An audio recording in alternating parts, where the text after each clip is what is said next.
Okay, so I've got a 4D56 naturally aspirated diesel engine in my Montero outside, and I want to add a turbo to it. So what I've done is I have bought on the old Fleabay intake manifold for turbo 4D56, and then the exhaust manifold and turbo wastegate. This wastegate is not the right bracket, so I'm trying to figure out a new one of those, and I'm kind of mocking it up all up on the bench.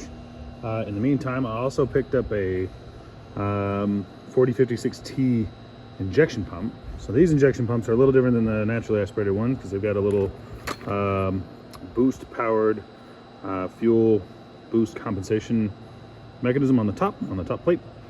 So I originally was going to just run the whole pump into, like, just replace the whole pump assembly, but upon further inspection of the pump, it had a lot of rust, a lot of gunk build up inside there, and it would be a real tear down and just try to replace the entire thing, or not replace the entire thing, rebuild the entire thing. The cold start mechanism's all gummered up and doesn't work.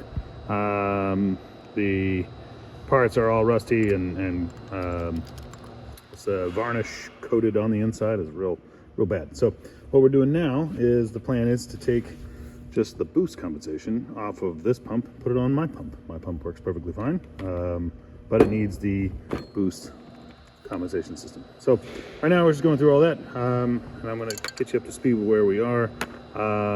Got the diaphragm removed, so these diaphragms are pretty fun. They've got this wild little profile on it. You can see where this one is worn.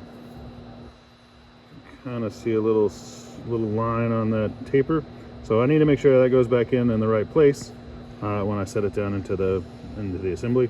But right now what I'm trying to do is clean up the vacuum, or the boost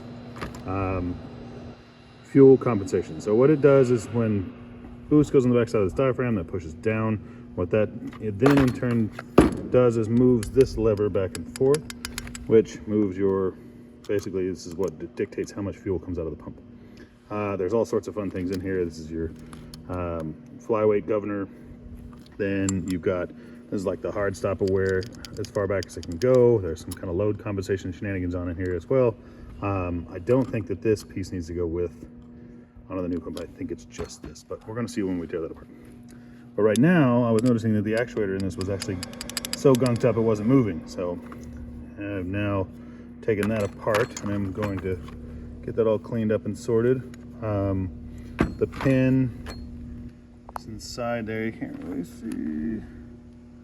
There's a pin down in there, and I got to get that thing all cleaned up and sliding super smooth, so that when this actuator moves up and down, this guy will move front to back. It wasn't doing that before, so that's what we're doing, and I'll keep you posted whenever I get that apart.